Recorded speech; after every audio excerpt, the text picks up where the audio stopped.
他是一个死得连命根子都被买走的年轻帝王，9岁迎娶4个老婆，16岁继承帝位，却被钉上了牛车，被割了1516刀才断气身亡。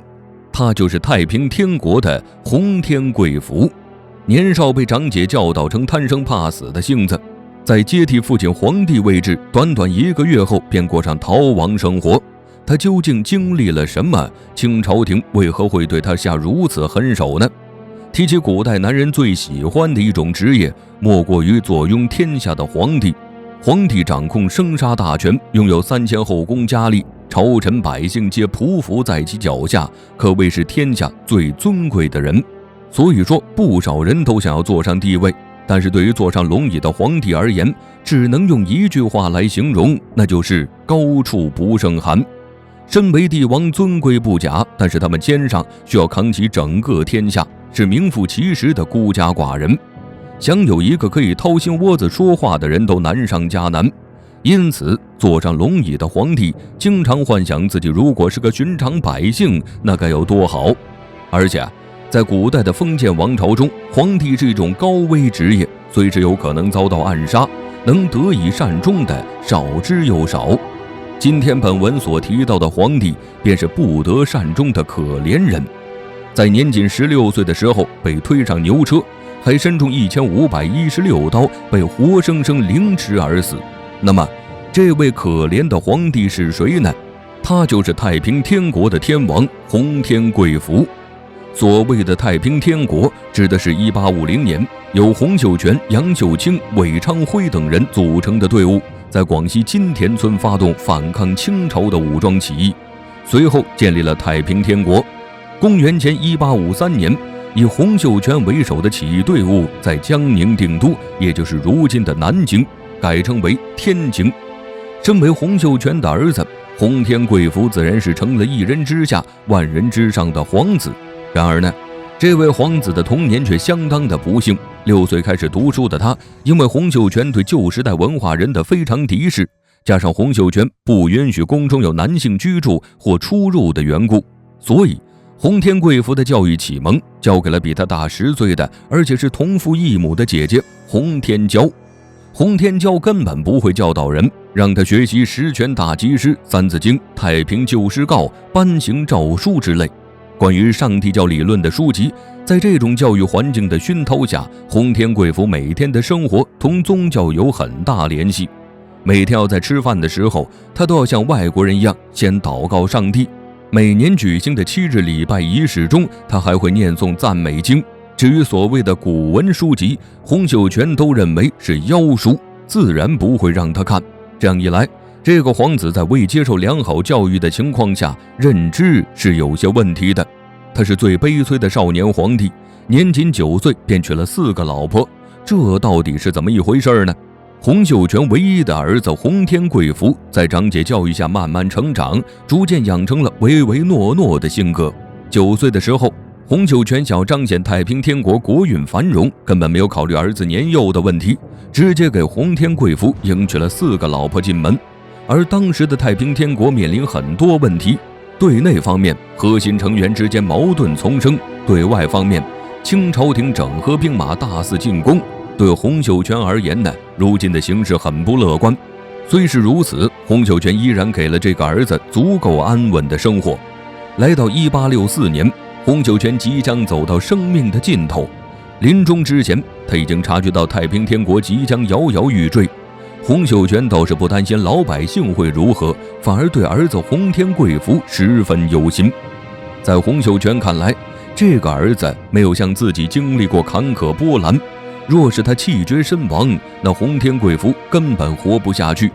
洪秀全一想到未来儿子生活艰苦，他就心痛不已，躺在病榻请求自己的手下，在太平天国倾覆的时候，将洪天贵福送到一个安全的地方，让他去过普通人的生活。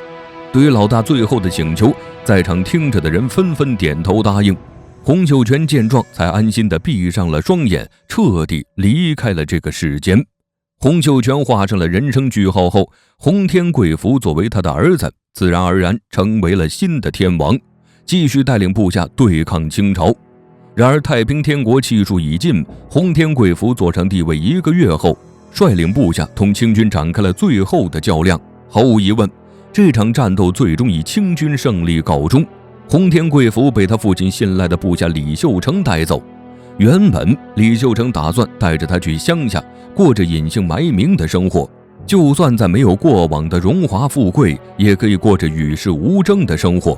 只是让他们没想到的是，清朝大臣曾国藩发现了他们逃窜的踪迹，命令几个省份的总督不惜一切代价抓住洪天贵府，并且还进行了重金悬赏。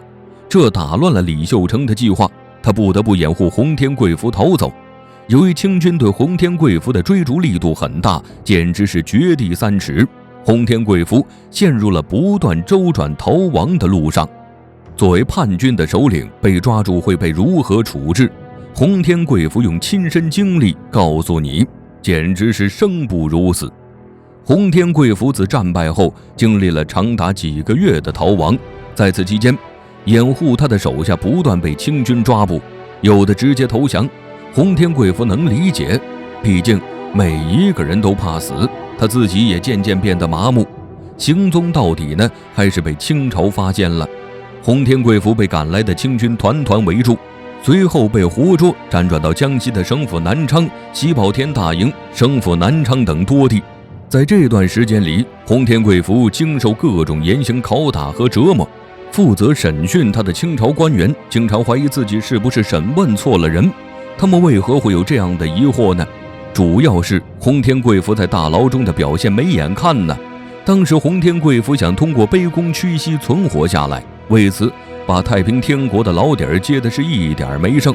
同时他还开始推脱责任，表示一切都是洪秀全和李秀成等人所为，他毫不知情。就算登基后太平天国对抗清朝廷，也是甘王、忠王等人做的。更令人没想到的是，洪天贵府为了活命，跪在地上高呼清朝，连父亲洪秀全都可以不认，还表示希望有报效朝廷的机会。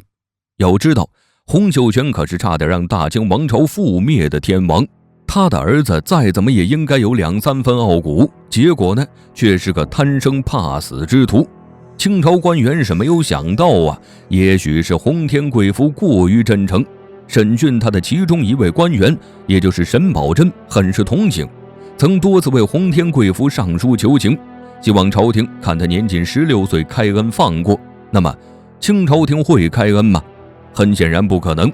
在清朝皇室看来，洪秀全等人谋反大逆不道，洪天贵府作为洪秀全的儿子，也应该付出代价。最终清朝廷驳回沈葆桢的请求，下令将洪天贵府凌迟处死。就这样做了1个月皇帝，才16岁的洪天贵府走到了人生尽头。有必要提一点的是，在清王朝下达的指令中，曾要求将洪天贵府的4肢钉在牛车上游街示众。这样做的目的是为了告诫天下百姓，反抗清朝廷的下场到底有多惨。可怜的洪天贵府在游街示众之后，被活生生的割了1516刀才气绝身亡。尤其是在他死后，割下的肉块以及开膛后的肚肠全被人瓜分，命根子和眼睛被人高价买走，至于骨架呢，则是被抛在荒野，被野狗吃了，真是令人唏嘘不已。